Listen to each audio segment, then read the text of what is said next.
반갑습니다. 자, 오늘 교재는 정책론 펴시고 74페이지. 오늘 프린트물 한번 봅니다. 자, 오늘 프린트물에 2번 문제 봐요. 다음의 기억니은 지역은 어떤 효율적 시장이 있는가 맞게 연결된 것을 찾아라 그랬는데, 갑이 어느 지역이 재개발된다는 기사를 오늘 아침 신문에서 읽자마자 이 정보를 분석했어. 그러니까 오늘 아침 신문에 나온 정보를 분석한 거니까 현재 정보를 분석한 겁니다. 그죠? 현재 정보를 분석했는데, 기억은 초과인을 얻지 못하고 정상인만 얻은 경우고, 니은은 초과인을 얻은 경우입니다. 이때 이제 기억 니은이 어떤 시장인가 그랬는데, 그럼 현재 정보를 분석했는데 초과인을 획득하지 못했다. 그 말은 현재 정보가 이미 가격에 반영됐으니까 초과인을 획득하지 못했다는 거죠. 그럼 기억은 이제 현재 정보가 가격에 반영된 시장이 어떤 시장이냐 그겁니다. 그럼 현재 정보가 가격에 반영된 시장은 중강성 또는 강성 그래야 되겠죠. 그죠? 기억은 그러니까 중강성 또는 강성 시장이 되겠고, 니은은 이제 초과인을 획득하지 못했어요. 그러면 현재 정보를 활용했지만 초과인을 획득하지 못했다는 말은 현재 정보가 이미 가격에 반영되었다 그런 뜻이죠. 그죠? 가격에 반영된 정보로는 초과인을 획득할 수 없으니까, 그럼 현재 정보가 가격에 반영된 시장, 초과인을 얻었다 그랬으니까 현재 정보가 아직 가격에 반영되지 않은 거죠. 기억은 이제 현재 정보가 가격에 반영되었으니까 초과인을 획득하지 못했고, 니은은 초과인을 얻었다 그랬잖아요. 그죠? 그럼 현재 정보가 오늘 아침 신문에 공개된 정보는 현재 정보인데, 현재 정보가 아직 가격에 반영되지 않았으니까 초과인을 획득했겠죠. 정보가 가격에 반영되면 초과인을 획득할 수 없잖아요. 그럼 니은은 이제 현재 정보가 가격에 반영되지 않은 시장이 뭐냐 그 말입니다. 기억은 현재 정보가 가격에 반영된 시장을 찾는 거고, 니은은 현재 정보가 가격에 반영되지 않은 시장을 찾는 거예요. 그러니까 기억은 현재 정보가 가격에 반영된 시장이니까 중강성 또는 강성이 되는 거고, 니은은 현재 정보가 아직 가격에 반영되지 않은 시장이니까 약성 효율적 시장밖에 없겠죠. 그죠? 오케이? 3번 들어온 거 없어요. 4번에 1년 후 신역사가 들어선다는 정보가 있다. 다음의 경우에 현 상태의 정보의 현재 가치를 구하라. 1년 후에 이제 신역사가 들어설 수도 있고 안 들어설 수도 있어요. 근데 신역사가 들어설 가능성은 40%. 만약에 1년 후에 신역사가 들어서면은 토지 가격이 8억 8천이 되고, 들어서지 않으면 6억 6천이 된다. 요구승률이 10%다 그랬지, 그지? 정보 가치를 구하라.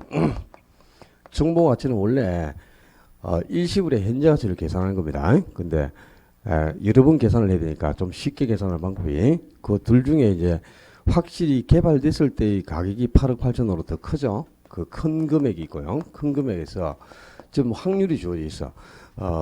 신역사가 들어설 확률을 40%, 그럼 들어서지 않을 확률은 60%가 되겠죠. 그 확률을 곱해서 금액을 계산합니다. 그래서 확률을 곱해서 금액이 나오면 그 금액을 바로 큰 금액에서 빼요. 그리고 1 플러스 요구 수익률의 n승으로 이렇게 나눠줍니다. n승 이제 기간이죠.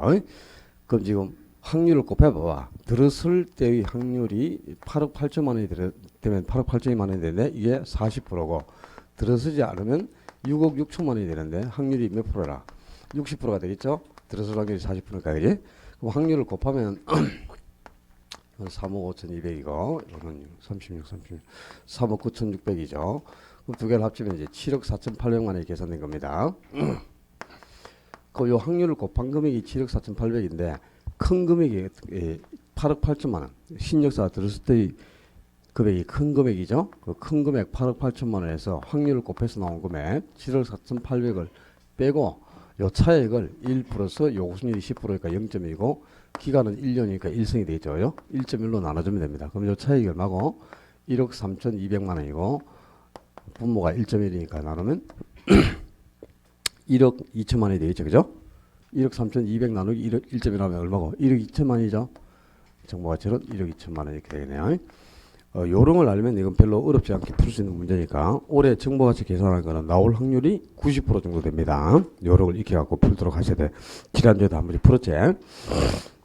자, 그 다음에 5, 6, 7번 다 이런 것들은 어렵지가 않아요. 여러분들이 쭉쭉 풀어보시면 돼. 그 다음에 8번으로 가봐. 8번에 다음 자료는 상업지 모형에 관한 이론들인데 다음 설명 중 틀린 것. 이 크루살리의 중심지론하고 레일리의 소멸업지, 흡보의 확률 모형이 상권 분석 이론을 대표하는 상업지 이론이죠. 그죠? 이론을 비교해서 서술형 문제가 나올 때는 요 세 개 이론을 비교하는 내용이 초점이라고 보시면 돼요. 1번 지문에 보기의 상권들은 공통적으로 도심 내에 유사 업종의 점포가 모일수록 유리한 집재성 점포의 형성을 잘 설명하지 못한다. 그렇습니다. 그러니까 이 집재성 점포의 출현을 설명하고 있는 것은 공간균배 원리밖에 없어. 피터가 주장한 공간균배 원리. 그것만 이 유사한 상품을 취급하는 점포들이 집적해 있을 때, 모여 있을 때 이익이 크게 발생한다. 그 사실을 설명하고 있는 이론은 공간균배 원리 한 개밖에 없습니다. 나머지 이론은 전혀 이런 사실을 설명을 못하죠. 기억을 해야 돼요. 1번 지문. 2번, 3번 다 기억을 해야 될 지문들입니다. 이 크루살리의 중심지론은 중심지 간의 상호작용보다는 중심지의 형성 과정과 승립 요건을 중시하고 있는 이론이죠. 그러니까 이제 크루살리의 중심지론에 따르면 중심지가 형성될 때 한 도시에서 하나만 중심지가 형성되면 원형으로 형성되는 게 이상적인 형태가 되고, 또 한 도시에서 중심지가 복수로 여러 개의 다수가 중심지가 존재할 때는 4번 지문에 있는 것처럼 정육각형 모양을 이루면서 벌집 형태를 이룰 때가 가장 이상적인 형태가 된다. 이렇게 해서 중심지의 형성 과정을 일단 중시했고요. 그리고 또 중심지가 성립되기 위해서는 재화의 도달 범위가 최소 요구치보다 더 클 때 중심지가 성립한다. 그래서 이 크루살리는 중심지의 성립 요건이나 형성 과정을 중시하고 있는 이론입니다. 이에 비해서 이제 3번 지문에 있는 것처럼 레일리라든가 허퍼 그리고 또 컨버스 모형들은요, 이 세 사람들은 중심지 간의 상호작용에 따라서 소비자를 얼마나 끌어가가지고 상권의 경계점이나 또 고객을 어느 정도 끌어가는가, 그 고객 유인이나 상권의 경계점, 분기점을 도출하는 사람들이 이 세 사람들입니다. 그러니까 요 이제 허퍼라든가 레일리, 컨버스는 중심지 간의 상호작용에 초점을 두고 있는 이론이고, 크루살리는 중심지의 형성 과정이나 승립 요건을 중시하고 있는 이론이다. 요거 비교하셔야 돼요. 그리고 5번에 허퍼의 확률 모형은 각 상점의 시장 점유율을 간편하게 추정할 수 있죠. 그러니까 그 시장 점유율을 계산할 때 그냥 간단하게 이제 어떻게 해서 시장 점유율을 구해야 돼요? 점포의 크기를, 그지? 거리의 마찰계수 성으로 나누면 되죠. 그지? 대부분 마찰계수가 2가 나오니까 점포의 면적을 거리 제곱으로 나눈 값이 시장 점유율, 바로 고객 유인율로 간단하게 계산이 됐죠.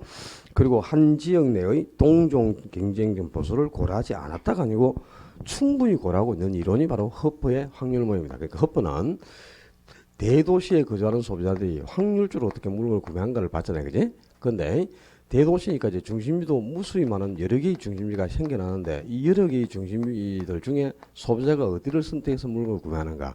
첫째는 가장 가까운 곳에서 상품을 선택하는 경향이 높단 말이에요. 거리가 가까운 걸 좋아하니까. 근데 규모가 큰 고차 중심지는 다양한 기능을 제공하고 있기 때문에요. 그 자기 목적대로 모든 물건을 다 구매할 수 있지 않습니까? 그래서 이 규모가 큰 고차 중심지가 적당한 거리에 위치하고 있다면 인근에 있는 이 가까이 있는 저차 중심지를 지나쳐서 고차까지 가서 물건을 구매한다. 그래서 여기를 지나쳐 버리면 상권이 형성될 수가 없으니까 여기가 공통적으로 하나의 상권이 형성되려면 이 소비자의 소득이나 기호, 교통 편의 관계 이런 것들을 참작해서 이 소비자가 원하는 상품을 취급해라. 그래야 하나의 상권이 형성될 수 있다. 이게 이제 허퍼의 이론이죠. 그럼 허퍼는 지금 동종 경쟁 점포가 여러 개가 존재할 때 이 경쟁 점포 여러 개들 중에 소비자가 어느 점포를 얼마만큼 물건을 구매하러 가는가, 이걸 입증한 것 아닙니까? 이게? 충분히 경쟁 점포의 수를 고려하고 있습니다. 여러분들이 자 레일리나 컨버스는요 두 중심지 간의 상호작용에 따라서 그 각 두 중심지가 소비자를 얼마나 끌어가서 상권의 경계나 분기점이 어느 정도 지점에서 형성되는가를 입증한 겁니다. 그러니까 이 레일리 이론하고 그 컨버스의 이론은 오직 두 중심지 간에만 적용할 수 있어요. 두 중심지 간에만 적용할 수 있는 이론이고, 그 다음에 허퍼는 지금 보시면 대도시에 여러 개의 중심지가 동종 경쟁 점포가 여러 개가 존재할 때 그 여러 중심 중 어느 중심지를 선택해서 물건을 구매하는가. 그러니까 이거는 이제 여러 중심지, 두 중심지가 아니고 여러 중심지 간에 적용할 수 있는 모형이 바로 허퍼의 모형이다. 이런 뜻입니다. 그래서 허퍼는 이제 그 동종 경쟁점포 수를 충분히 고려하고 있는 이론이 흡보죠. 이 흡보만 지금 경쟁점포들이 여러 개가 존재할 때 그 여러 중심 중에 어느 점포를 소비자가 구매하러 가는가 이걸 입증하고 있는 겁니다. 그래서 여러 중심지 간에 적용할 수 있는 이론은 또 흡보 이론밖에 없어요. 이런 것들을 이제 구분하고 계셔야 돼요. 올해 예상되는 행태 문제니까 잘 기억을 해두고 9번에 도시에 20만 명의 소비자가 존재할 때 시점포로 쇼핑 가는 인구를 구하면 얼마가 되냐. 단 흡보 모형을 이용하고 공간 마찰 계수는 2로 가정한다. 또 도시 인구의 80%만 매장을 이용한다고 가정한다 그랬어요. 그러면 지금 도시 인구가 20만인데 20만 중에 80%면 몇만이 그 A, B, C 점포를 이용한다는 뜻이라 80%니까 16만 명이 A 점포 아니면 B 점포 아니면 C 점포를 이용한다는 뜻이죠. 그죠? 그런데 이 중에 C 점포를 몇 명이 이용하겠는가 이 말입니다. 그러면 이제 점포가 이렇게 3개가 나오면 3개의 인유인력을 전부 다 구해가지고 전체에서 C가 차지하는 비율 구해내는 겁니다. 그죠? 근데 A는 지금 매장 면적이 얼마나? 180이고 거리가 3km 됐으니까 3의 제곱 마찰계수가 2니까 제곱으로 나눠야죠. 그러면 180 나누기 9니까 20이 되겠죠. 그죠? 그다음에 B는 매장 면적이 250평이고 거리가 5km니까 5의 제곱 25로 나누면 이거는 10이 되죠. 그다음에 C는 매장 면적이 1000이야 1000이고 거리가 10이니까 역시 10의 제곱 100으로 나누면 역시 10이죠. 그럼 ABC 전체 유인력이 얼마가 나왔노? 전체가 40이 나왔는데 그 40 중에서 C가 10을 차지하고 있잖아. 그지? 그러니까 4분이니까 25%를 차지하고 있는 거지. 고로 16만 중에 25%만큼이 C 점포를 이용한다. 그러니까 C 점포를 이용할 고객 수는 16만의 4분의 1이니까 4만 명이 된다. 그런 뜻이 되겠죠. 그죠? 그 다음에 만약에 A 점포를 이용할 고객은 몇 명?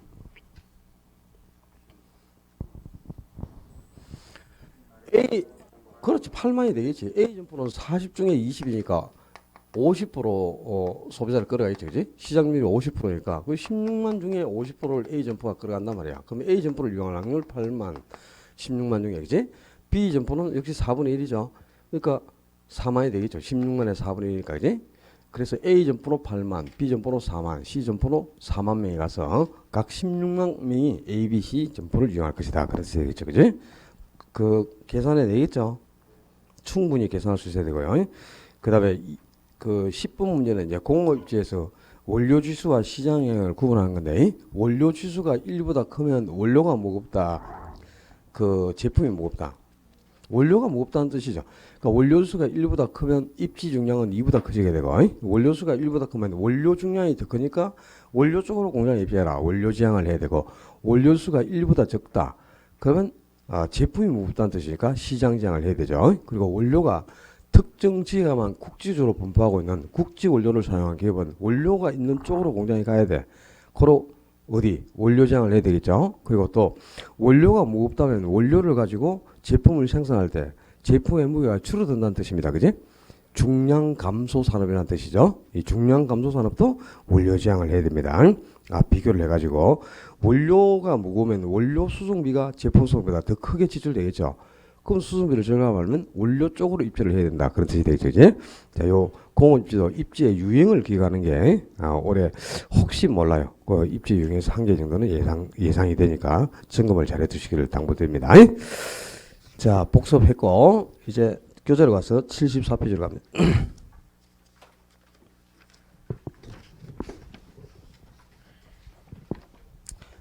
자, 정책론인데 정책론은 이제 보통 뭐 한 4문제 아니면 5문제 정도 이렇게 출제가 되는데 뭐 최근에는 그죠 6개씩 7개씩을 막 출제를 했습니다. 그 다음에 뭐 새로 입안되는 정책도 많고 하다 보니까 문제를 많이 보여주긴 했는데 실제 쓸만한 문제들은 별로 없었어요. 정책론이. 그래서 올해는 그냥 교재 중심으로 해가지고 늘 우리 시험에 출제되는 그런 영역들 중심으로 한 4개나 5개 정도를 예상해 보면 되겠네요. 먼저 이제 정책이 뭘까? 부동산 정책, 정책의 개념.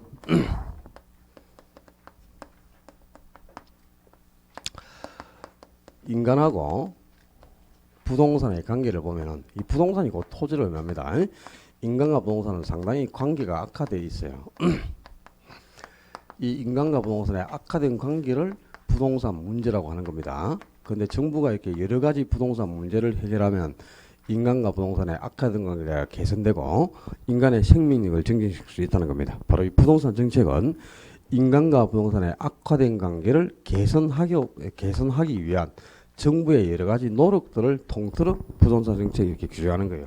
거기 지금 교재 순서가 좀 잘못됐으니까 이제 79페이지 먼저 펴본다. 두 장 넘겨서 79페이지에 부동산 정책의 개념하는 게 나와있지. 이 개념 보면 부동산 정책은 부동산 문제를 해결하여 부동산과 인간의 관계를 개선하고자 하는 공적 주체의 노력. 그러니까 이제 인간과 부동산의 악화된 관계를 개선하기 위한 정부의 노력들을 통틀어 부동산 정책이 이렇게 변하는 거예요. 그리고 그 정부가 이제 이런 그 인간과 부동산의 악화된 관계를 개선해서 즉 부동산 문제를 해결한다는 뜻입니다. 악화된 관계를 개선한다는 게 그지? 그래서 부동산 문제를 해결하려면 이 문제가 어떤 특성이 있는가를 알아야 되니까 제일 먼저 이제 74쪽에 74페이지 앞으로 두 장 다시 앞으로 와서 부동산 문제의 특징하는 게 여러 가지가 있어요. 그지? 그 부동산 문제는 뭐 악화 성향, 비가역성, 지속성, 해결 수단의 다양성, 복합성 이렇게 여러 가지 성격을 가지고 나타나는데 이 뭐 시험에 나오고 그런 거 아니에요. 다만 용어는 한 개 알아야 될 게 비가역성은 하나 점검해 둡니다. 비가역성은 한 번 부동산 문제가 발생하면 그 문제가 원래대로 환원되지 않는다. 한 번 문제가 생긴 후에는 문제가 발생하기 전 상태로 되돌아가지 않는다는 겁니다.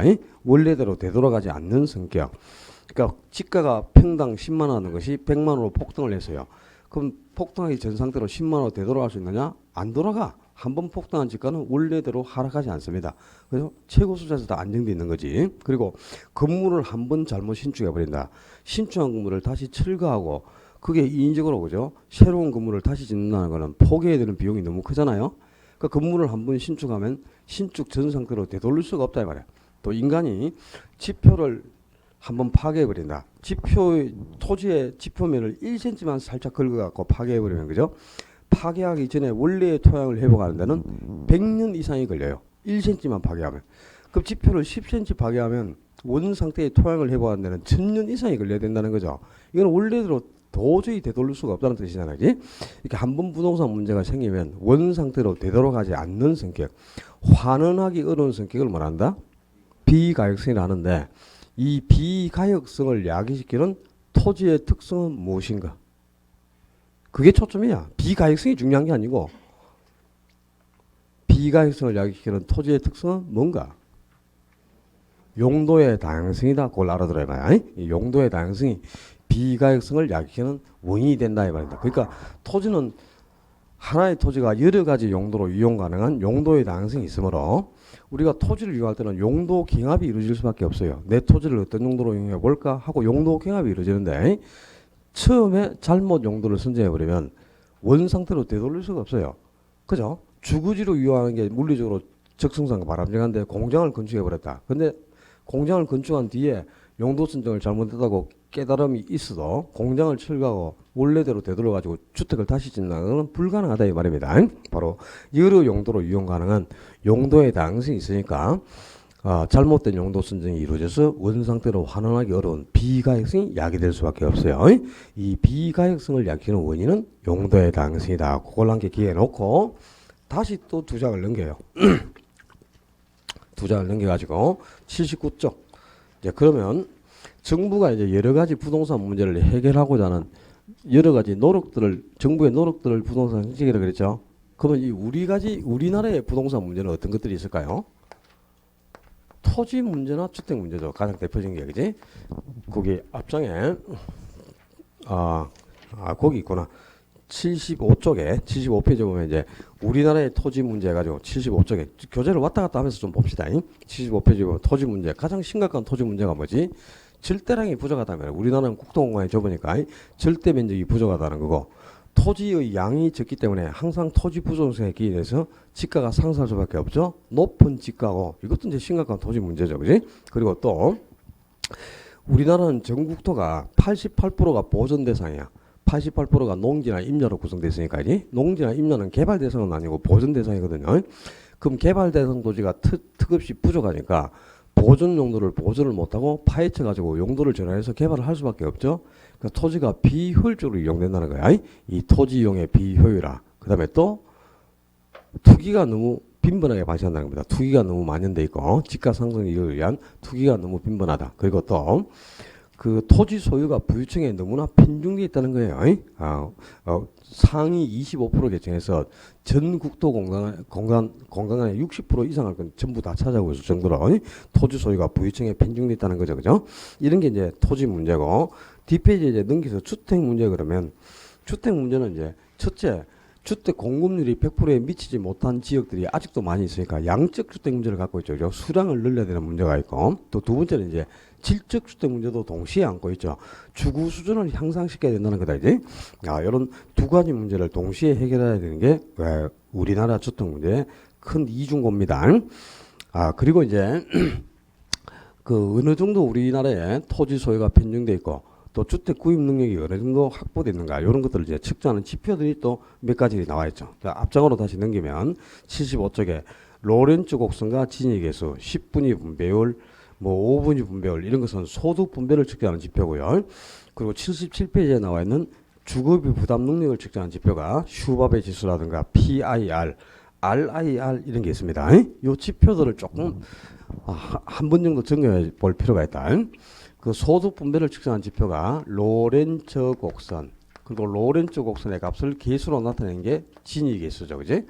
로렌츠 곡선의 면적이 적으면 진위 계수도 당연히 적어져요. 로렌츠 곡선의 면적이 적고 진위 계수가 적을수록 소득 분배가 견대해진다는 뜻이 되죠. 그리고 교재는 없는데 5분위 분배율이라는 게 있어요. 또 10분위 분배율도 있고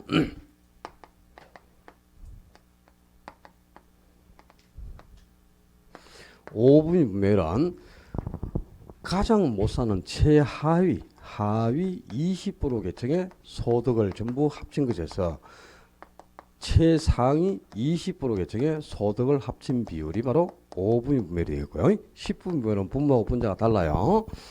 최상위 20% 계층의 소득을 전부 합친 비율이 분모에 가고 최하위 40% 계층의 소득을 전부 합친 비율이 분자에 위치하게 됩니다.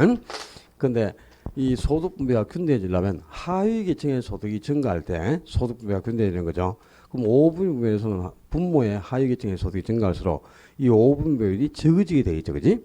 그리고 10분위 분배율은 하위 계층의 소득이 분자에 있으니까 이 분자의 값이 커질수록 10분위 분배율은 커지게 됩니다. 그래서 5분위 분배율은 낮을수록 작을수록 10분위 분배율이 클수록 하위 계층의 소득이 증가해서 소득 분배가 균등하다는 뜻이에요. 그래서 지금 소득 분배를 측정하는 지표가 네 가지인데 이 중에 로렌츠 곡선이나 진위 계수 5분위 분배율은 작을수록 이 지표의 값들이 작을수록 소득 분배가 균등하다는 뜻이고 유일하게 요거 딱 한 개 기억해야 돼. 이 10분위 분배율 하나만 클수록 소득 분배가 균등하다 그런 뜻입니다. 그래서 나머지 지표들은 전부 작아야 좋아요. 그런데 10분위 분배만 클수록 좋다는 뜻이고 요 비율들하고 이제 비교할 게 주택 구입 능력을 측정한 지표가 슈바베 지수 그리고 PIR을 PY 비율이라고 합니다. 그리고 RIR 세 가지가 있는데요.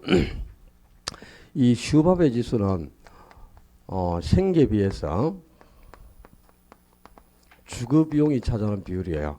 이 생계비가 바로 가계의 연소득을 의미합니다. 그러니까 연소득에서 주거 비용이 차지하는 비율을 슈바베 지수, PY 비율은 연소득에서 주택 가격이 차지하는 비율. 그리고 RIR은 역시 연소득, 소득에서 임대료가 차지하는 비율인데 이 분모에 있는 소득들은 다 높을수록 주택 구입력을 크게 확보하게 되는 거잖아요. 그지? 예. 이 분모에 있는 소득이 클수록. 그리고 주거 비용이라든가 주택 가격이라든가 임대료는 적게 지출될수록 주택 구입력을 크게 확보하게 되는 겁니다. 그럼 분모가 커지고 분자의 값이 적어질수록 이 비율들이 전부 낮게 나타나게 되겠지. 그러니까 슈바베 지수든 PY 비율이든 RIR이든 이것들도 전부요 지표 값이 작아야 됩니다. 이것들이 전부 값이 적으면 적을수록 지표 값이 작을수록 주택 구입 능력이 크게 확보돼서 양호하다 그런 뜻이야. 그러니까 소득 분배를 측정하는 지표, 주거비 부담 능력을 측정하는 지표들이 여러 개가 있는데요. 이 중에 유일하게 딱 커야 되는 게 한 개밖에 없어. 클수록 좋은 게 요 10분위 분배율 요거 하나만 커야 되고 나머지는 전부 작을수록 양호합니다. 요 이제 그 올해 정책론에서 감정평가사 출제된 문제 중에 그지? 지문을 5개를 넣었어요. 지문을 5개를 넣고 이 중에 옳은 것의 개수가 몇 개냐? 옳은 것이 딱 한 개 있었어. 한 개. 한 개 있었는데 그 옳은 답으로 나온 게 요게 답으로 나왔습니다. PIR의 값이 작을수록 주택 구입력이 크게 확보돼서 양호하다. 이게 딱 옳은 지문으로 딱 한 개 나오고 나머지는 다 틀렸어요. 그렇게 해서 요게 이번에 이제 감정평가사에 출제가 됐는데 그죠? 작년 우리 중개사 시험에서도 PY 비율에 대해서 그지? PY 비율이 주급이 부담 능력을 측정한 지표로 값이 작을수록 양호하다 이렇게 해서 옳은 지문으로 한 개가 나왔거든요. 그걸 응용해 가지고 올해 감정평가사에 출제가 되더라고 보니까. 그러니까 올해 또 등장할 수 있습니다. 요 지표가 PY 비율이. 그러니까 요 PY 비율이나 RIR은 전부 적을수록 좋은 거예요. 주택 구입을 크게 확보돼서 주급이 부담이 적어지고 집을 쉽게 구입할 수 있는 능력이 확보됐다 이런 뜻입니다. 이 값들이 작을수록. 그러니까 전부 지표가 적을수록 잘 좋다는 거지. 소득 분배를 측정한 지표도 그렇고 10분의 분배를 적어 한 개만 커야 좋다. 이렇게 해서 딱 알아두시고 결론을 그 다음에 이제 교재로 다시 가가지고 어디로 가시느냐면은 79쪽으로 갔어요. 79페이지에 맨 위에 가로 4번에 정부가 이제 여러 가지 부동산 정책을 통해서 시장에 개입하는 이유가 있겠죠. 그죠? 그 이유가 이제 두 가지 기능을 수행하기 위해서입니다. 자, 첫째 이제 정책론에 실제 이제 시험 범위로 지금부터 들어온 겁니다. 정부가 시장에 개입하는 이유, 시장 개입 이유는 두 가지 목적을 수행하기 위해서인데 그 두 가지 목적이 하나는 정치적 기능을 수행하기 위해서, 하나는 경제적 기능을 수행하기 위해서다 이 말입니다. 이 정치적 기능은 사회적 목표를 달성하기 위해서 시장에 개입하는 거야. 사회적 목표를 달성하기 위해서 정부가 시장에 개입하는 건데, 그러니까 이거는 이제 저소득층에게 골고루 소득이 되도록 하는 소득 재분배에 초점을 둔 겁니다. 소득 재분배에 초점을 두고 형평성을 높이기 위해서 정부가 시장에 개입하는 기능, 그걸 정치적 기능이라는데 주로 저소득층의 주거 안정을 위해서 실시하는 주택 정책들은 전부 정치적 기능의 일환입니다. 그러니까 뭐 임대료 보조 정책이라든가 임대료 규제 정책이라든가 공공주택 정책이라든가 이런 저소득의 주거 안정을 위한 목적으로 실시하는 주택 정책은 전부 형평성에 초점을 둔 거야. 그러니까 저소득의 소득이 골고루 되도록 하는 이 소득 분배에 초점을 둔 사회적 목표를 달성하고자 하는 기능입니다. 그리고 이제 경제적 기능은 시장 실패를 수정하기 위해서 정부가 시장에 개입하는 건데요. 시장 실패가 자원이 효율적으로 배분되지 못한 상태를 뜻하잖아요. 그럼 시장 실패를 수정한다 그 말은 자원을 효율적으로 배분하고자 한다는 데 목적이 있는 거죠. 그러니까 이거는 효율적인 자원 배분에 초점을 두고 정부가 개입하는 거예요. 자원을 효율적으로 배분하고자 하는 것이 경제적 기능, 소득을 효율적으로 배분하고자 하는 것이 정치적 기능입니다. 그리고 이 자원 배분을 효율적으로 달성하고자 하는 게 바로 이거는 형평성이 아니고 효율성을 높이고자 하는 정부의 시장 개입이고요. 가장 대표적으로 이 경제적 기능을 하면 이 시장 실패를 대표하는 원인들이 많지만 그지? 시장 실패를 수정하고자 하는 거니까 시장 실패의 원인을 제거하는 것은 전부 경제적 기능이 되죠. 대표적인 게 바로 외부 효과를 제거하고자 하는 거야. 이 외부 효과가 시장 실패를 야기시는 가장 대표적인 원인이죠. 자, 이제 시장 실패의 원인에 어떤 게 있습니까? 그 정부가 시장 실패를 수정하기 위해서 개입하는 것이 경제적 기능인데, 그 정부의 시장 개입 기능 두 가지를 구분하셔야 되고요. 한 장 앞으로 넘겨서 77페이지로 가본다. 77페이지로 가보면 거기 가로 1번에 시장 실패의 원인 하는 게 나와있잖아요. 그지? 시장 실패를 야기시는 가장 큰 원인이 뭘까요? 불안정 경쟁 시장입니다. 그러니까 완전 경쟁 시장은 자원이 가장 효율적으로 배분된 균형 상태의 시장이 완전 경쟁 시장이거든요. 그 완전 경쟁 시장의 요건을 한 개라도 구비하지 못하면 불안정 경쟁 시장이 되죠. 불안정 경쟁 시장은 완전 경쟁 시장의 요건을 충족하지 못했으니까 당연히 자원이 비효율적으로 배분되는 시장이에요. 그 불안정 경쟁 시장. 이 불안정 경쟁 시장에 또 어떤 게 있나요? 독점이나 과점, 독과점이 있잖아, 그지? 그 독과점도 당연히 그러면 시장 실패 원인이 되어 있고요. 그리고 정부가 직접 공급하는 공공기관에서 공급하는 자를 공공재라고 하는 거죠. 이 공공재는 무임승차 문제를 야기시니까 시장 실패로 야기시는 가장 대표적인 원인이 되고 또 외부 효과라는 게 있죠, 그지? 한 사람이 여러 사람에게 의도하지 않은 이익이나 손실을 미치는 행위를 통틀어 외부 효과를 하는데 외부 효과는 한 사람이 여러 사람에게 이 영향을 미칠 때 시장을 통하여 그런 행위가 나타나는 것이 아니고 시장을 통하지 않고 그런 행위가 야기된다는 거야. 그래서 시장 실패를 야기시는 가장 큰 원인이 되고요. 또 규모의 경제라는 게 있죠.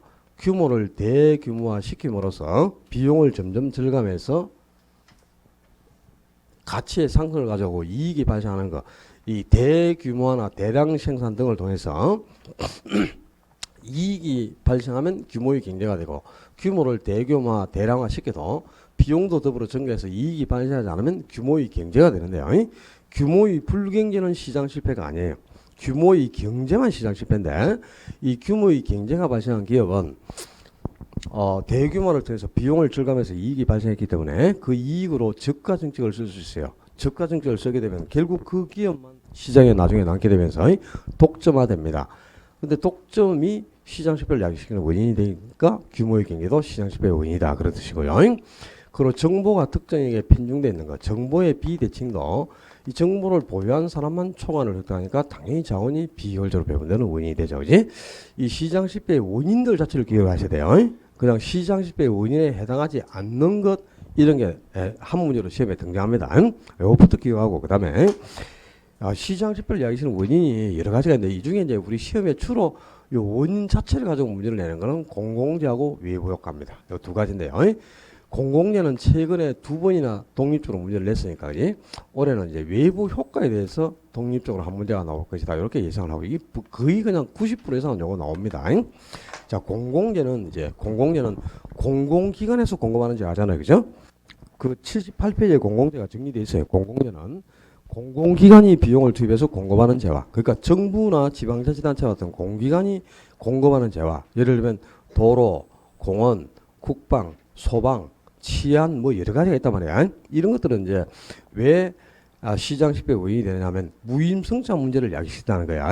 그냥 공짜로 이용하고자 하는, 내 돈이 투입된 재화가 아니니까지 내 멋대로 이용하고자 하는 무임승차 문제를 야기시키죠. 그래서 자원이 비효율적으로 배분되는 원인이 되는데, 공공재의 가장 중요한 두 가지 특징이 비경합성과 비배제성입니다.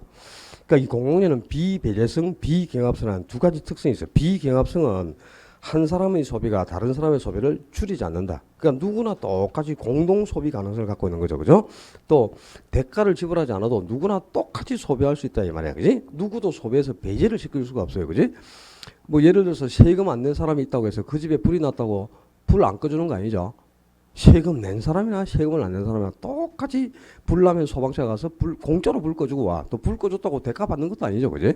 이런 게 공공재란 말이에요. 그러니까 이제 누구나 공동으로 소비할 수 있고 누구도 소비해서 배제를 시킬 수가 없는 두 가지 특성이 있어요. 그렇기 때문에 이제 그 이용하는 소비자 입장에서는 그냥 무료로 공짜로 그냥 막 이용하고자 하나, 아낌없이 이용하고자 하는 무임승차 문제를 야기시켜요. 그래서 자원이 비효율적으로 배분되는 원인이 되는데, 이 공공재를 시장에 맡겨서 필요한 수량만큼 너희들이 비용을 투입해서 생산을 하면 필요한 수량만큼 생산이 될 수가 없겠죠. 그죠? 우리 여기 달석 위에 공원이 한 50개가 필요한데, 그지? 주민의 편의시설이나 쾌적성 확보를 위해서 공원이 50개 정도가 필요한데, 달석 주민들에게 당신들이 공동으로 비용을 부담해가지고 이 공원 50개를 확충하세요 하면 50개만큼이 만들어지겠습니까? 안 만들어지겠죠. 그러니까 항상 필요한 수량보다 과소 생산된 말, 과소, 적정량보다. 그래서 이제 그 과소 생산 문제를 해결하기 위해서 정부가 비용을 투입해서 공급한다, 이 말입니다. 그래서 공공기관이 비용을 투입해서 공급하니까 공공재라고 하는 겁니다. 오케이? 항상 공공재는 적정량보다 과소 생산된다. 이게 초점이다. 과소 생산. 거기를 과대 생산된다. 이렇게 해서 틀리게 나와요. 재작년에 이미 출제를 했고. 그 다음에 이제 한 장 앞으로, 앞 페이지로 다시 가서 77쪽에 이 시장 실패를 야기시는 원인 중에 가장 대표적인 게 뭐죠?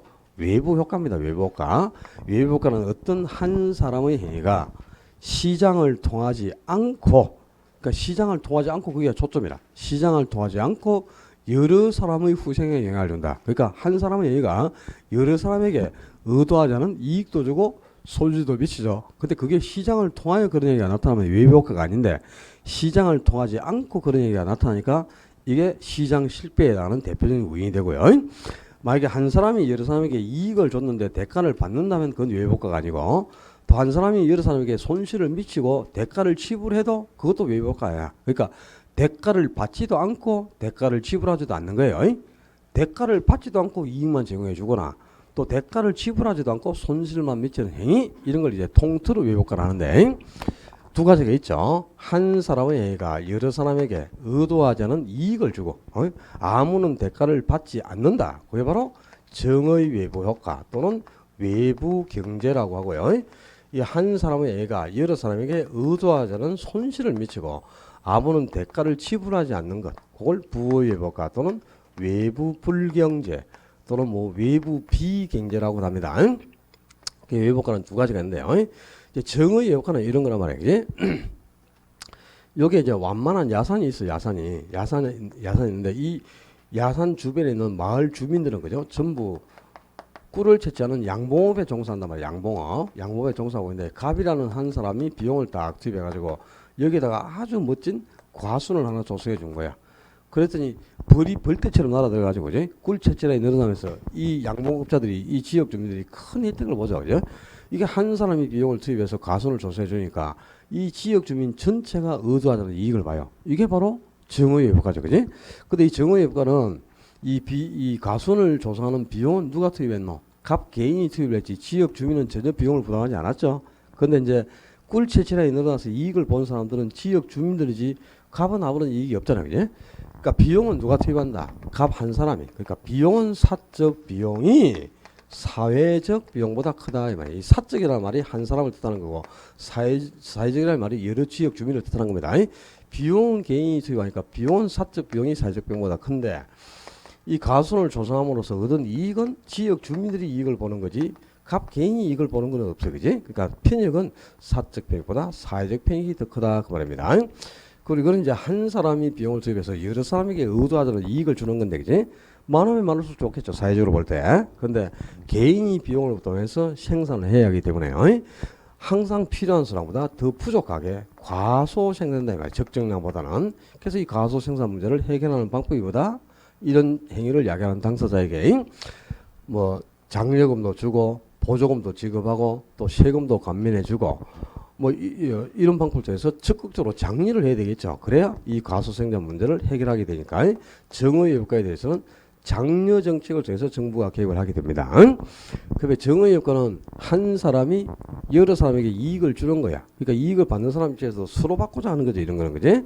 그러니까 가급적이면 좀 우리 집 가까이 좀 해주세요. 이런 적극적으로 개발을 유치하고자 하는 현상이 나타나요. 플리즈 인 마이 프론트 야드 이런 현상이 나타납니다. 그러니까 제발 우리 집 앞마당에 좀 해주세요 말이야, 그지? 그러니까 가급적이면 좀 가까이 해달라는 거지. 이익을 보기 위해서, 그지? 우리 집 근처에. 그러니까 PIMFY 읽으니까 이제 핀피예요, 핀피. 핀피 현상이 야기되는데 여기에 이제 적극적으로 개발을 유치하고자 하는 개발 유치 현상이 나타나요. 이 현상을 핀피 현상이라고. 이 정의 외벽가가 존재하는 지역은 당연히 이익을 얻기 때문에 해당 지역에서는 큰 포로 수요가 증가합니다. 그래서 정의 외벽가가 존재하게 되면 해당 지역의 수요를 증가시키니까 수요가 증가하면 우상향 이동한다는 거죠. 그래서 수요가 증가해서 수요옥순이 우상향 이동함으로써 균형 가격이 어떻게 되고 수요가 증가할 때는 균형 가격이나 균형량은 전부 수요하고 동일반이잖아요. 그지? 그래서 수요를 증가시켜서 균형 가격 상승하고 균형량도 증가시키는 결과를 초래한단 말이야. 이에 비해서 이제 부의 효과는 한 사람의 행위가 여러 사람에게 의도하지 않은 손실을 주고 아무런 대가를 받지 못하는 겁니다. 자, 어떤 한 사람이 이익을 보기 위해서 여기 하천이 형성되어 있는데 이 하천 상류에 을이라는 사람이 공장을 하나 운영하고 있단 말이야. 그리고 하루에는 지역 주민들이 물고기를 양식하고 있어요. 그런데 이 상류에 있는 공장에서 썩은 폐수를 배출해 버리니까 폐수를 방류해 버리니까 이제 이 수질이 오염되면서 하루에 있는 지역 주민들이 물고기가 떼죽음을 하고 해서 엄청난 손실을 초래시키는 거죠. 한 사람의 행위가 의도하지 않은 이익이 아니고 손실을 미치고 있잖아요. 지역 주민들에게. 그지? 이런 행위가 이제 부의 효과인데 이 폐수를 배출하는 데 있어서 공장에서는 을은 아무런 비용도 투입하지 않고 그냥 폐수만 방류해버리면 이 하루에 있는 지역 주민들이 공동의 비용을 부담해서 수질을 정화시킬 수밖에 없습니다. 물고기의 죽임을 방지하기 위해서. 그지? 그러니까 비용은 지역 주민들이 부담을 하고 이 갑 개인은 전혀 비용을 부담하는 게 없어요. 근데 폐수를 방류함으로써 얻은 이익은 을 개인에게만 이익이 있지 또 지역 주민은 아무런 이익이 없는 겁니다. 그러니까 이 부의 효과는 편익은 한 사람, 이 공동에서 이익을 보는 거죠. 그러니까 편익은 사적 편익이 사회적 편익보다 더 커요. 그러나 비용은 개인은 전혀 비용을 부담하지 않잖아요. 그지? 썩은 폐수만 방류해버리면 지역 주민들이 공동으로 비용을 부담해서 수지를 증가시키니까 비용은 사회적 비용이 사적 비용보다 크고 편익은 사적 편익이 사회적 편익보다 더 큰 거죠. 그죠? 그런데 이거는 한 사람이 여러 사람에게 손실을 미치는 거니까 사회적으로 볼 때는 전혀 없는 게 가장 바람직합니다. 그런데 개인이 비용도 부담하지 않고 마음껏 야기할 수 있기 때문에 항상 필요한 수량보다는 더 많이 적정량보다 과대 생성되는 문제점이 있어. 그래서 이제 과대 생산을 해결하려면 정부가 개입을 해서 이런 행위를 야기하는 당사자에게 뭐 벌금을 부과한다거나 또 과태료를 부과한다, 범칙금을 부과하거나 세금을 중과시한다거나 또는 공장을 이 지역에 입지하고 있지 못하게 다른 지역으로 이전시키게끔 용도 지역을 변경해 준다거나 이런 방법을 통해서 강력하게 이 공장에게 규제를 가하는 게 효율적이다 그 말입니다. 그래서 당연히 부의 효과에 대해서는 정부가 규제 정책을 통해서 개입을 합니다. 그리고 부의 효과는 한 사람이 여러 사람에게 손실을 주는 거니까 손해를 받는 사람 입장에서는 전혀 손해는 안 보고 싶잖아요. 그지? 그러니까 적극적으로 이제 개발을 킵하는 거죠. 그지? 그러니까 not in my backyard. 우리 집 뒷마당에도 얼씬거리지 말아라 이런 뜻이에요. 적극적으로 이제 개발을 킵하는 거죠. 머리끝 잘 따서 읽으니까 NIMBY 님비가 됩니다. 님비. 이 님비 현상이 이제 개발을 깊이 하는 현상. 우리 집 근처에 뭐 만약에 뭐 공동묘지가 조성된다거나 뭐 장례식장에 입장한다 그러면 막 못 들어오게 머리 뒤에 들어오고 막 입지 반대해가지고 현수막 걸고 막 그러잖아요. 그죠? 그죠? 여기 앞에 요 지금 우리 수강생 중에 포스코 사시는 분 계시죠? 요 포스코 월배 포스코 사시는 분 계시죠? 그 현수막 많이 걸었죠? 아, 우리가 지금 20몇 층밖에 안 된다. 앞에 48층짜리 들어오면 그 햇빛 가리고 전망 가리고 다 그러잖아요. 그지? 그니까 못 들어오게 막 머리 들어오고 하잖아. 그죠? 그것도 바로 이겁니다. 이거. 님비 현상이다. 이런 게. 그지? 그 27층 앞에 뭐 48층짜리 들어오면 됩니까? 그지? 우리는 15층밖에 안 되는데. 그지? 그 앞에 48층 들어오면 되나? 미친놈들. 그죠? 주민의 통행도 방해하고 말이야. 보상도 안 해주면서. 그죠? 나쁜 놈들. 이사 가야지. 더러버스. 그렇다고 70평짜리 이사 가려니까 돈이 없고, 그지? 미치는 거지 뭐. 지하에 사는 게 제일 좋다. 지하에 안 살아봤죠? 지하에, 그죠? 저희는 반지하에서 오래 살았거든. 서울 생활할 때 돈이 없어갖고 신혼초예요. 근데 참 그 지하에 사니까 서러운 게 많더라고. 예? 아, 그 습기 많이 차고 있잖아. 물 먹는 하마가 하루에 2개씩 물이 가득 차서 나오고 막 그러더라, 진짜요. 애 천식 걸리고. 절대 살 데가 못 되더라고, 진짜. 서러운 거야, 그게 집 없는 게, 그죠? 부효과에 대해서 이제 정부가 규제를 가하죠. 그러니까, 요 폐수를 방류한 공장에 당연히 규제를 가하겠죠. 네가 이제 폐수를 배출했으니까 앞으로 이런 거 하면 안 된다. 이렇게 해서 오염 방지 시설을 설치해. 이렇게 해서 이제 정부가 규제를 가했어요. 그럼 당연히 이 오염 방지 시설을 설치하는 금액만큼 이 공장 입장에서는 생산비가 상승하는 셈이 됩니다. 그지? 근데 생산 비용의 상승은 공급을 감소시키는 요인이잖아요. 그래서 이 부효과는 규제 정책을 통해서 공급을 감소시켜. 공급을 감소시키고 공급이 감소할 때는 공급고속이 어떻게 이동하는 거죠? 좌상향 이동한다. 그지? 공급고속을 좌상향 이동시키니까 균형 가격은 어떻게 되고 상승하고 균형량은 감소하는 결과를 초래하게 된다 그 말입니다. 그러니까 외부 효과에 대해서는 이제 정부가 보통 정의 효과에 대해서는 장려 정책을 통해서 또 부의 효과에 대해서는 규제 정책을 통해서 대부분 정부가 개입을 해서 해결을 하죠. 그런데 외부 효과를 정부가 시장에 개입해서 정부의 노력으로만 해결할 수 있는가? 그건 아니다 이 말이야. 그러니까 정부가 시장에 개입하지 않고도 시장을 통해서 이 개인과 개인들 사이에서 자율적으로 외부 효과를 해결할 수 있는 방법도 있습니다. 그걸 코저 정리를 한다. 교재에 나와 있을 거야. 코저 정리. 미국의 경제학자 코저가 명명했다. 코저 정리. 이 코저 정리는 이런 거예요. 요게 이제 예를 들어서 우리 여기 상인동이라는 지역 환경이 있단 말이야. 그지? 근데 이 지역 환경을 누가 뭐 개인이 소유할 수는 없잖아요. 그지? 지역 환경은 전부 모든 이 지역 주민들이 공동을 위하는 공동 소유물이지 공유물이잖아요.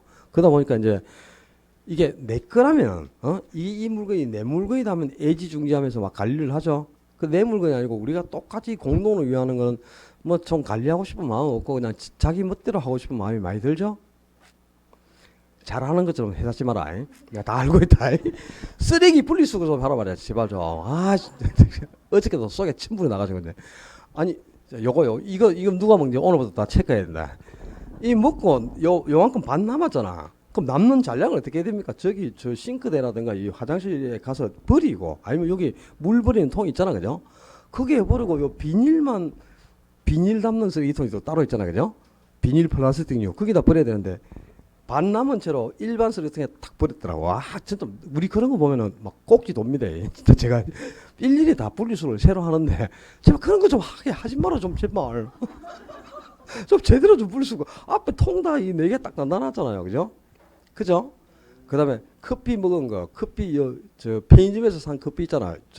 저거 말고도 또 이 캔 커피라든가 뭐 이 플라스틱에 담겨있는 커피 있죠. 그걸 먹었으면 그 빈 과건 저 앞에 일반 앞에 쓰레기통에 보면 그지? 플라스틱하고 종이로 있잖아. 거기다 버려라. 요 앞에 여기 이 믹스 커피 껍질 버리는데 거기 버리지 말고. 그거 세 개만 버리면 그거 다 차지. 그거 안 그렇습니까? 그죠? 왜 거기다 그걸 다 버리는지 몰라. 참네. 하여튼 개입을 해야 돼. 외부효과는. 그런데 외부효과는 이제 정부가 개입하지 않고도 개인과 개인 사이에서 자율적으로 해결할 수 있는 방법이 있어요. 그게 이제 이 환경에 대해서 개인에게 재산권을 인정해 주는 거예요. 예를 들어서 요 정도만큼 여기는 가봐, 여기는 어라, 여기는 병 이렇게 해서 갑을 배에게 요 환경이 당신들 것이다 하고 이 환경에 대한 재산권을 소유권을 부여해 준다 이 말이야. 소유권을. 그러면 이제 이 환경이 내 환경으로 딱 인정되는 순간 애지중지하면서 관리할 거 아닙니까? 그지? 그렇죠. 이게 이제 여러 사람이 공동을 위하는 공유물 같으면 그런 관리하고자 하는 의사가 안 생기는데, 이제 이게 전부 이제 이 내 재산으로 인정이 되면 이건 뭐 갑이 그죠? 애지중지하면서 관리를 하거든. 근데 이 정의라는 사람이 요 환경을 파괴한단 말이야. 정의 딱 그지? 들어가가지고 막 진짜 막 이 환경을 막 오염시켜요. 막 큰 간섭을 싸고 막 도망가고 이러면 그러면 이제 갑이 그냥 못 있죠. 이 정에게 손해배상을 청구합니다. 왜 내 재산을 파괴시키느냐 이렇게 해서 손해배상을 청구하겠죠. 그러면 손해배상을 해주기 싫어서라도 이런 행위를 야기하지 않는다 이 말이에요. 그러니까 이 환경에 대한 재산권을 부여해 준다면, 이 환경에 대한 소유권을 인정해 준다면 정부가 개입하지 않고도 개인과 개인 사이에서 자율적으로 위해효과를 해결할 수 있다. 이걸 바로 고조정의라고 합니다. 그러니까 고조정의는 정부의 개입 없이 외부 효과를 뭘 통해서? 시장을 통해서 자율적으로 해결하는 것. 이걸 바로 고조정의란다. 이렇게 기억해두고요. 올해 이제 시장 실패의 원인에서 외부 효과에서는 거의 아마 90% 이상 한계 정도를 예상하고 계셔야 되고, 그 다음에 이제 우리나라에서 이제 실시하는 정책들이지 토지 문제를 해결하기 위한 여러 가지 정부의 그 개입이 토지 정책이고, 주택 문제를 해결하기 위한 여러 가지 수단들이 주택 정책이겠죠. 자, 토지 정책하고 주택 정책들을 이제 비교를 해봐야 되겠죠. 뒤로 넘겨서 80페이지로 갑니다. 80페이지. 거기 뭐 토지 정책의 목표라든가 정책의 과정이라 이런 거는 전혀 의미가 없는 내용입니다. 이런 거는 다 X 해버리고 볼 필요도 없어요. 80페이지에 토지 정책의 수단. 그럼 정부가 이제 여러 가지 이렇게 부동산 문제를 해결하기 위해서 어떤 방법으로 정부가 개입하느냐 이 말이야. 정부의 시장 개입 방법을 묻는 겁니다. 지금 아주 중요합니다. 정부의 시장 개입 방법. 정부의 개입 방법 세 가지를 구분한 거는 이거는 그냥 고정적으로 요즘 문제를 출제하고 있습니다. 세 가지 직접적 개입 그리고 간접적 개입, 토지 이용 규제 이렇게 세 가지 방법이 있는데요. 작년에도 박스 속에 6가지 사례를 넣고 직접적 개입에 해당하는 개수가 몇 개냐 그게 작년 시험 문제 듣고, 작년에는 한 문제 반 나왔다. 지문으로도 한 개가 나왔어요. 정부의 금융 지원 정책은 간접적인 시장 개입이지 직접 개입이 아니잖아요. 그죠? 그걸 직접 개입 이렇게 틀리게 했는데, 이 정부의 시장 개입 방법을 묻는 거는 최근 한 10년 동안에는 빠짐없이 거의 등장할 정도로죠. 그냥 매년 그냥 내고 있다고 보시면 돼. 그러니까 사례를 가지고 반드시 구분하셔야 되는데, 이 직접적 개입은 워낙 사례가 많으니까 이걸 다 기억하기가 어려워요. 그러니까 직접적 개입은 정부가 직접 수요자나 공급자 역할을 수행하면서 시장에 적극적으로 개입을 하거나, 또는 가격이나 수급량을 통제하는 것, 가격을 통제한다거나 수요 공급량을 통제하는 방법으로 정부가 개입하는 것이 전부 직접 개입이니까 사례가 워낙 많겠죠. 이거는 그지? 그리고 정부가 직접 개입한다는 뜻이니까 공짜가 들어간 거 있잖아. 공공기관할 때 공짜, 공짜가 들어간 거. 뭐 공공 또는 공영 또는 뭐 공용 이런 말이 들어가면 요 공짜가 이게 전부 뭐야? 정부라는 뜻이잖아. 그지? 요런 용어가 들어간 게 전부 직접 개입이야. 예. 공영 개발, 공공주택 정책, 공공용지 확보 뭐 이런 게 있잖아. 그지? 뭐 이런 거는 전부 다 직접 개입이 될 수밖에 없겠죠. 정부가 직접 참여한다는 뜻이니까. 그다음에 이 수요자나 공급자 역할을 수행하는 거. 수요자 역할을 수행한다는 말은 토지를 사들이는 거죠. 그러니까 토지를 대표적으로 사들인다는 게 이제 토지 수용, 보상금 주고 사는 것 아닙니까? 이제? 그래서 토지 수용을 우리가 매수 방식이라 하잖아요. 보상금을 지불하고 전면 매수한다는 뜻입니다. 토지를 사들이는 거죠. 그죠? 공익 사업을 하기 위해서. 그러니까 토지 수용이라든가 또 토지를 사들이는 게 토지 은행제. 그죠? 토지 은행제 또 토지 선매제 이런 게 있잖아요. 전부 직접 개입이죠. 수요자 역할을 수행하니까. 공급자 역할을 수행하는 것은 주택이나 토지를 개발해서 민간에게 공급하는 거죠. 그러니까 토지를 공급하는 게 공영 개발 또는 도시 개발 그리고 주택을 공급하는 게 뭐지? 공공주택. 정부가 직접 공급하는 거잖아요. 이게 공급자 역할을 수행하는 거고 그리고 가격을 또 통제하는 게 뭐가 있죠? 분양가 규제라든가 임대료 규제가 대표적인 가격을 규제하는 정책 아닙니까? 분양가 규제, 임대료 규제. 그러니까 워낙 직접 개입은 사례가 풍부하기 때문에요. 이 사례를 다 외우기가 어렵습니다. 그래서 간접적 개입에 해당하는 사례를 4개 외우셔야 돼. 그 다음에 토지용 규제에 해당하는 사례도 4개를 그냥 외우셔야 돼. 이 간접 개입 그러면 조세 정책이나 조세 감면, 조세를 부과한다거나 조세를 감면해 주는 거 이런 거 있잖아요. 종합부동산세, 뭐 양도소득세 감면, 취득세 감면 이런 게 다 조세 감면이나 조세를 통해서 개입하죠. 그리고 개발 부담금제, 개발 부담금도 일종의 부담금이지만 세금은 아니지만 그죠? 개발 이익을 환수할 목적으로 부과하는 거죠, 그지? 그러니까 각종 이제 조세 정책이라든가 조세 부과 그리고 보조금 지급이라든가 그리고 금융 지원이라든가 행정 지원 등을 통해서 정부가 시장에 개입하는 것을 간접적 개입이라고 합니다. 그러니까 시장 기구의 틀은 그대로 유지를 하는 거죠. 그러면서 소기의 성과를 얻기 위해서 옆에서 이제 지원을 해주는 이 간접적 소극적 개입을 간접적 개입이라고요. 토지용 규제는 개인이 가지고 있는 토지를 바람직하게 이용토록 하기 위해서 법률적으로 규제를 가는 거죠. 그제? 가장 대표적인 토지용 규제 수단이 지역지구제. 그러니까 지역지구제는 이게 시험에 가장 많이 나오는 게 지역지구제는 대표적인 직접적 시장 개입이다. 이렇게 틀리겠다. 이거는 또는 정부의 금융 지원 정책은 대표적인 직접적 개입이다. 직접적 개입은 무슨 뭐 가장 대표적인 간접적 개입 방법이죠. 또 개발 부담금제라든가 임대료 보조금 지급 이런 것이 대표적인 종합부동산세 이런 것이 전부 간접적 개입이고요. 토지용 규제 수단은 지역지구제가 가장 대표적이죠. 지역지구제. 또 지역지구제가 시행이 되면 건폐율이나 용적률을 통해서 토지용을 규제하잖아. 건폐율이나 용적률을 통한 건축 규제. 이것도 똑같은 토지용 규제 수단이고 인허가 신청했을 때 불허가 처분한다. 토지 이용 못해요. 인허가제라든가 또 토지 구획 규제. 토지 구획을 규제하는 이것도 이제 당연히 토지 이용을 규제하는 거죠. 그리고 개발권 양도 제도. 이게 아주 중요한 거지. 개발권 양도제도. 그러니까 개발권 양도제도 TDR하고 들어보셨잖아. 그지? 이 개발권 양도제도가 대표적인 토지용 규제 수단으로 활용하고 있는 제도예요. 그러니까 원래 이제 TDR은 미국에서 처음 시행을 할 때는 역사적 유물 보호나 뭐 자연환경 보호를 목적으로 실시를 했어요. 근데 지금은 가장 대표적인 토지용 규제 수단으로 활용하고 있는 제도입니다. 그래서 보통 이제 시험에 나오는 게 뭐 지역지구제라든가 개발권 양도제도를 직접적 시장 개입으로 내거나 또 금융지원정책 이런 것을 보조금 지급 이런 것을 직접 개입으로 반대로 내가지고 틀리게 내는데요. 이 정부의 시장 개입 방법은 대단히 중요합니다. 아주 중요하니까 꼭 구분해 놓고 이제 우리나라에서 그러면 토지 정책도 여러 가지가 있고 주택 정책도 여러 개가 있겠죠. 우리나라에서 시행하는 대표적인 이제 토지 정책들을 먼저 점검해 봐야 됩니다. 토지 정책을 대표하는 첫 번째 정책이 바로 지역지구제입니다. 그지? 이 지역지구제가 바로 이 부의 효과를 제거할 목적으로 실시하는 대표적인 토지 정책인데 요 전체가 이제 주거지역으로 지정되어 있단 말이야. 주거지역으로 지정되는데 이 주거지역 중에 일부 지역은 주거 기능을 잘 유지해 가고 있는데 그지? 주거 기능이 참 잘 유지가 되고 있어요. 그런데 요 뒷지역은 주거지역에도 불구하고 주거 기능뿐만 아니고 공업 기능이 혼재해 있는 거야. 그러니까 요 지역은 이제 주택도 입지해 있겠죠. 그리고 주택 옆에 공장도 입주했으니까 이 공장이 지역 주민들에게 의존하는 손실을 미치고 엄청난 피해를 야기시켜 줘요. 요 지역에서 이제 부의 효과가 야기됐어. 그래서 이걸 그냥 두면 안 되니까 이제 정부가 바로 이 부의 역할을 제거할 목적으로 주거 기능과 공업 기능이 혼재 있는 지역을 주거 전용 지역하고 용도 지역을 변경해 준다 그 말입니다.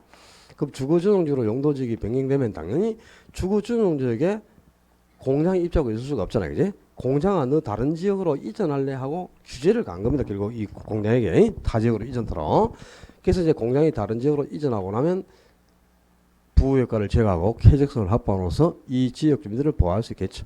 자, 지역 지구제는 이렇게 무슨 외부효과고 이게 부의 외부효과를 제거하거나 감소시켜 토지를 효율적으로 이용할 목적으로 주거 기능과 공업 기능이 혼재한 지역을 주거 전용 지역으로 용도 지역을 변경해 주는 정책, 이런 정책을 이제 지역 지구제를 한다.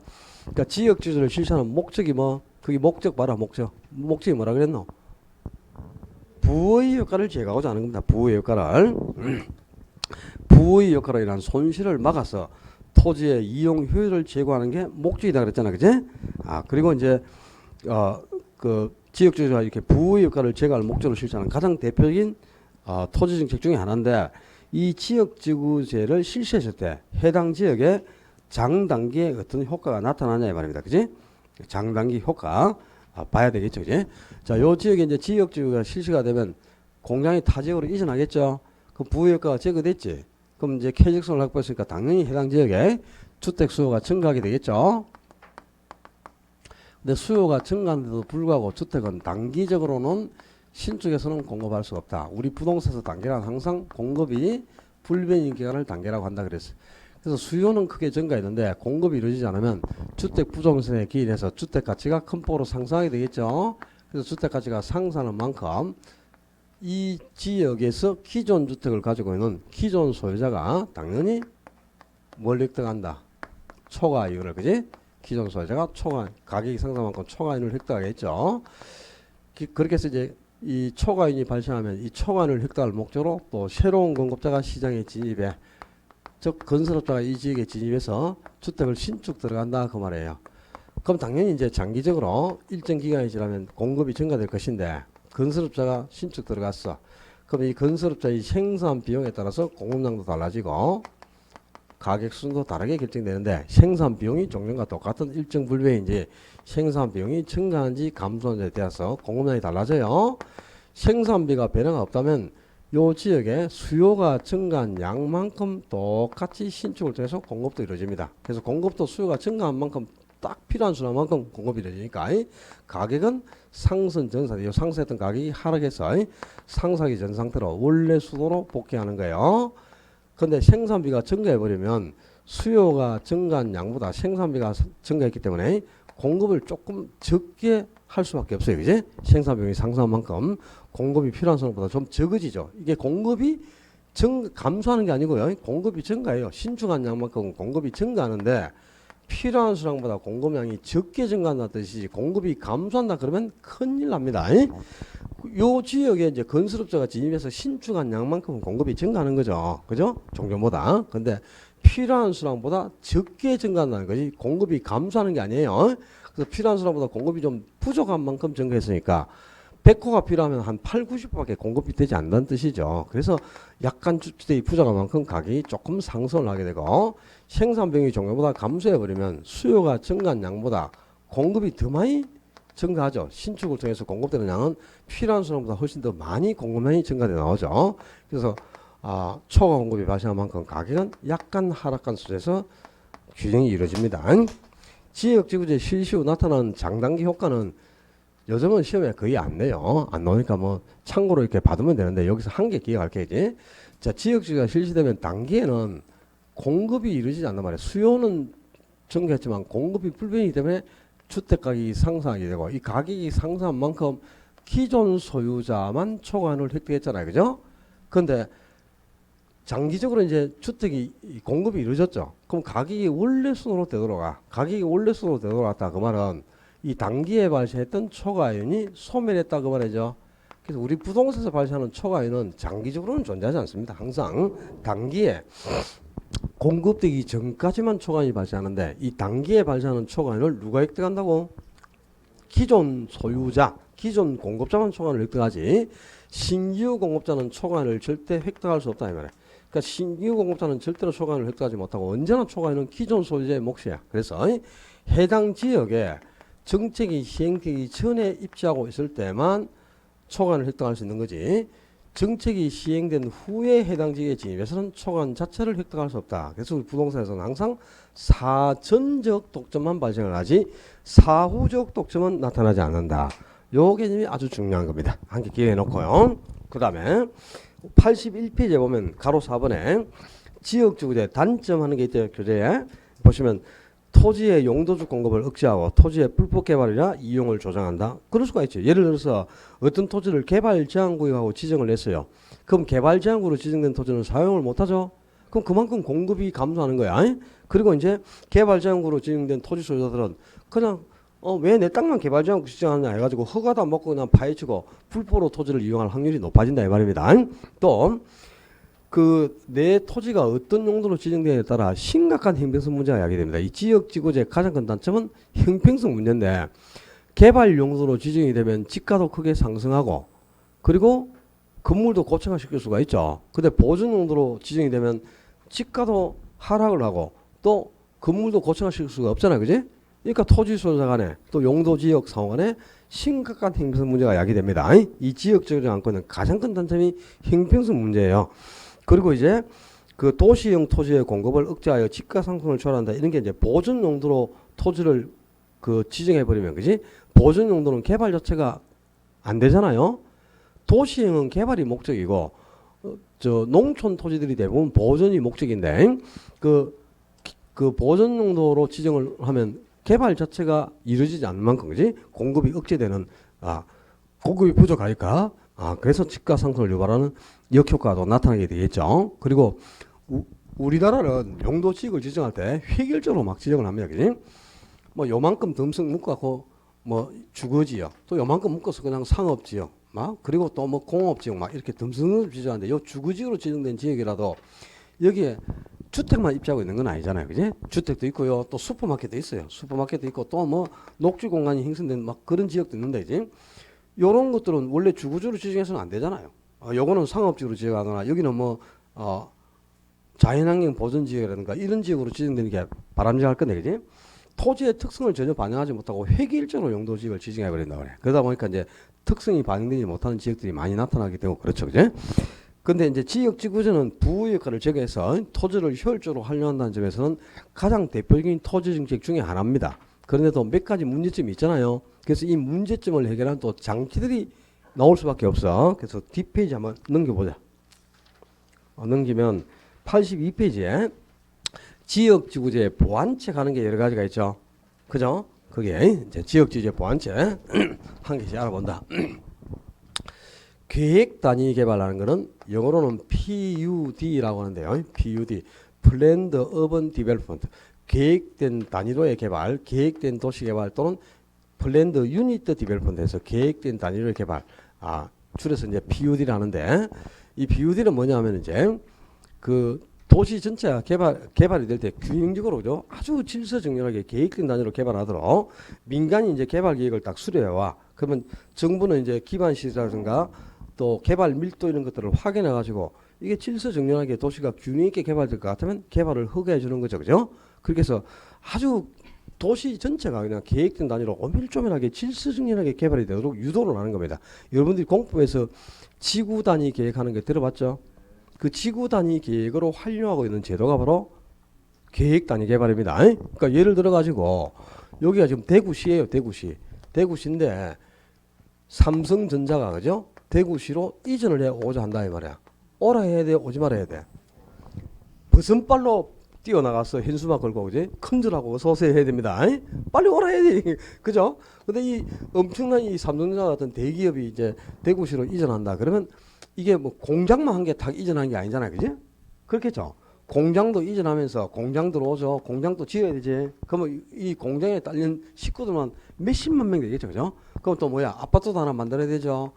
또 뭐 초중 이런 학교도 또 만들어야 되고 병원도 하나 있어야 되고 또 공원도 조성이 되고 도로도 이렇게 확충을 하고 그죠?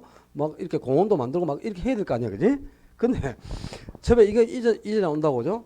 먼저 공장 하나 딱 짓는 거야. 짓고 나서 보니까 어우 이 또 병원도 하나 지어야 되겠다. 그렇게 해서 또 도로 확충하고 또 병원 하나 짓고 초등학교도 하나 필요하네. 그러고 나서 또 질건파에서 초등학교 짓고 이러면 도시가 질서정연하게 개발될 수가 없잖아요. 그래서 이걸 한꺼번에 공장 이전할 때 어디에 학교 놓고 어떤 형태로 도로를 확충해서 공원은 어떻게 조성하고 초중고등은 어디에 입지를 시키고 이런 질서정연하게 도시를 개발하겠다는 개발계획을 딱 수립해봐. 그러면 허가를 해주는 거죠. 이렇게 해서 도시 전체가 계획된 단위로 아주 질서정연하게 개발되도록 유도를 하는 것. 이걸 바로 계획 단위 개발이라고 하는 거예요. 말 그대로.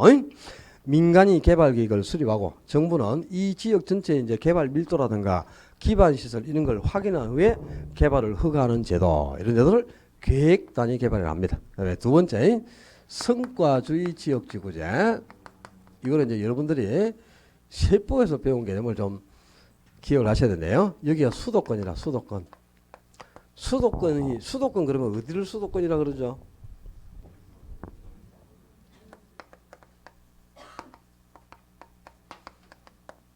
서울, 경기, 인천을 합쳐서 수도권 이렇게 표현합니다. 수도권하고 과밀 억제권역은 다른 말입니다. 수도권하고 과밀 억제권역은 달라요. 수도권은 이제 서울, 경기, 인천을 뜻하는데 이 수도권은 안 그래도 지금 인구가 밀집돼 있잖아요, 그죠? 그리고 환경도 상당히 악화돼 있죠. 가서 살아봐라. 그럴 거예요. 근데 이 수도권 밖에서 그죠? 수도권 안으로 공장이 이전해서 들어오려고 해요. 그럼 안 그래도 지금 수도권 인구도 밀집돼 있고 환경도 파괴되는데 이 또 공해를 유발하는 이런 또 업체가 진입해 오면 인구도 더 증가하고 그지? 환경도 더 파괴될 거니까 아예 공장이 진입을 못하도록 처음부터 그냥 규제를 해버려요. 어떻게 규제를 해야 돼? 세법에서 수도권 밖에서 수도권 안으로 공장이 이전할 때는 세금을 중과시하지 않습니까? 이제 취득세 이런 걸 공장 짓고 하려면 땅 사야 되죠. 그때 취득세 이런 걸 다 중과시해 버립니다. 그래서 진입 자체를 방지하는 거죠. 이렇게 이 지역의 환경 여건과 수용 능력을 고려하여 공해를 유발하는 업체가 진입을 하지 못하도록 총량 규제를 가하는 것. 이걸 바로 성과주의 지역주의를 한다 이 말입니다. 지역의 환경 여건과 수용 능력을 고려하여 공해를 유발하는 업체에게 총량 규제를 가하는 방식, 이런 방식을 성과주의 지역주의를 하고, 이제 재정적 지역주의는 뭐냐 이런 겁니다. 여기에 이제 대구도 달수구가 있는데요. 달수구에도 이제 공원을 더 확충도 해야 되고 도로도 더 이렇게 확장도 해야 되고 막 그래야 되는데 이제 공원도 조성하고 도로도 더 넓히고 그죠? 그리고 또 공동구도 파야 되고 뭐 수도가 이런 것도 배설을 하려면 이런 것들을 우리가 통틀어 뭐라 그러죠? 이런 것들을 기반 시설을 하지 않습니까? 그지? 원래 기반 시설은 누가 설치를 해야 되죠? 시, 군, 구에서 설치해야 되는 말이야. 그럼 달수구 같으면 달수구청에서 설치해야지. 당연히 그지? 달수구가 비용을 가지고. 근데 지방자치단체가 그만큼 비용이 없다 이 말입니다. 돈이 없거든. 그러니까 여기 이제 기반 시설이 부족하지 않습니까? 그지? 그럼 이 부족한 문제를 해결하기 위해서 여기에 기반 시설을 더 확충해야 될 필요가 있으면 이 지역을 기반시설 부담구역하고 지정을 한다 이 말이야. 공법 시간에 기반시설 부담구역, 개발 밀도 관리구역 이런 거 들어봤지? 이 기반시설 부담구역이 지정된다. 근데 요 지역 내에 이제 민간이 개발을 하고자 하잖아요. 그러면 민간이 직접 비용을 투입해서 이런 시설을 설치해라 이 말이야. 민간에게 직접 자금 부담을 시키는 거죠. 그렇게 해서 도로도 확충하고 공원도 조성하는 거야. 지가 개발을 할 때. 근데 민간이 비용을 투입해서 도로도 확보하고 공원도 조성했는데 이 도로나 공원 이런 거는 공익시설이지 개인이 소유할 수는 없는 거잖아요. 그지? 그러니까 비용만 민간에게 부담을 시키고 소유권은 국가에 기속시키는 거죠. 이렇게 민간에게 자금 부담만 지우는 거다. 그래서 재정지역주의를 한단 말이야. 그러니까 기반시설이 부족한 단점을 보완하기 위하여 민간 시행자에게 직접 기반시설을 설치하게 하고 소유권은 국가에 기속시키는 제도, 이런 제도를 재정적 지역주의를 한단 말이야. 그 다음에 교재에 없는 게 또 있어요. 아주 중요한 건데 상여지역제, 보상지역제라고도 하고 또 다른 말로 바꾸면 용적률을 인센티브 지급하듯이 더 부여해 준다. 그래서 용적률 인센티브제. 어디서 들어봤어요. 이 공간으로서 부동산에서 제가 한번 언급을 해줬는데 요가 도심지인데 이 도심지를 지금 재개발하고자 합니다. 재개발.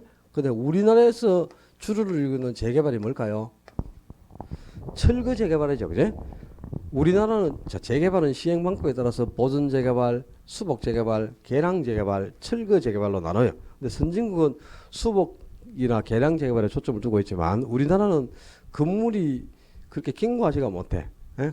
건축 기술이 발달하지 못해가지고 그러니까 몇십 년 지나면 전부 싹 밀어버려야 돼. 새로 지어야 되잖아. 그지? 우리나라에서 주를 이루는 게 철거 재개발 아닙니까? 기존 건물을 완전히 제거하고 새로운 시설물로 대체하는 거죠. 그게 철거 재개발인데 그럼 기존 건물 짓고 여기에 새로운 건물을 짓죠. 기존 건물을 철거하고 그죠?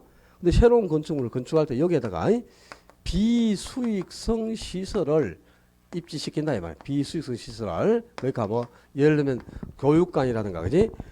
그 양론이라든가 미술관 이런 거 있잖아. 그지? 문화회관이라든가 이런 그 사회에 이바지하는 비수익성, 비영리 시설을 입시시키면 이건 사회에 기여를 하는 거니까 용적률을 기준보다 더 부여해가지고 용적률이 200% 같으면 300%까지 더 부여해가지고 건물을 더욱 고층화시킬 수 있도록 배려해 주는 거예요. 그래서 용적률을 인센티브 주듯이 더 부여해 준다. 그래서 용적률 인센티브지.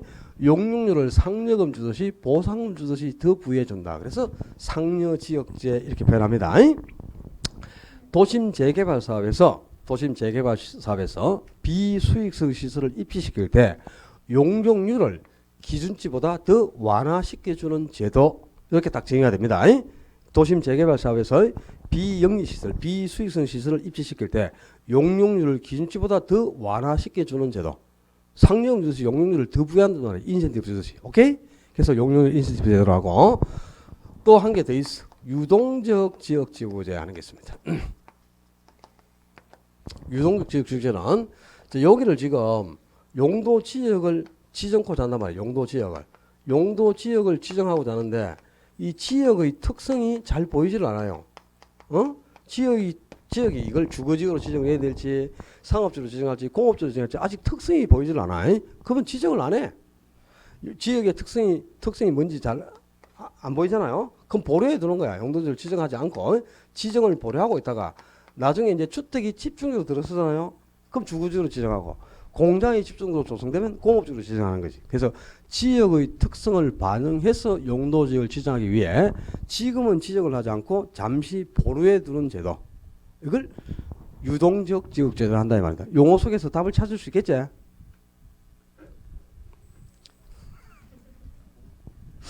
용도지역을 지정하고자 할 때 지역의 특성이 아직 보이지 않으면 용도지역을 지금 현 상태에서는 지정을 안 하고 있다가 요 지역의 특성이 나타나면 그 지역의 특성을 반영해서 용도지역을 지정하기 위해서 우선에는 지정을 안 하고 잠시 보류해 두는 제도. 지역을 지정하지 않고 이걸 유동적 지역지구제 이렇게 표현한다 이 말입니다. 이 지역지구제의 단점을 보완하는 장치들인데 뭐 시험에 자주 나오나 그렇지는 않겠죠. 근데 지역지구제는 보통 우리 개론 시험에서 그죠? 우리 시험에서 나오는 건 딱 이거밖에 없어요. 뭐 이 부호의 역할을 제거해서 토지를 효율적으로 이용하고자 하는 법적인 장치가 지역지구제다. 요 한 줄 나오는 거야. 땅이 안 나오고. 그리고 나머지는 전부 공부에서 배운 거 있잖아. 그죠? 뭐 일반 주거지역과 전용 주거지역을 지정하는 목적이 서로 다르고요. 1종 주거지역, 2종 주거지역 지정 목적이 전부 다르지 않습니까? 그지?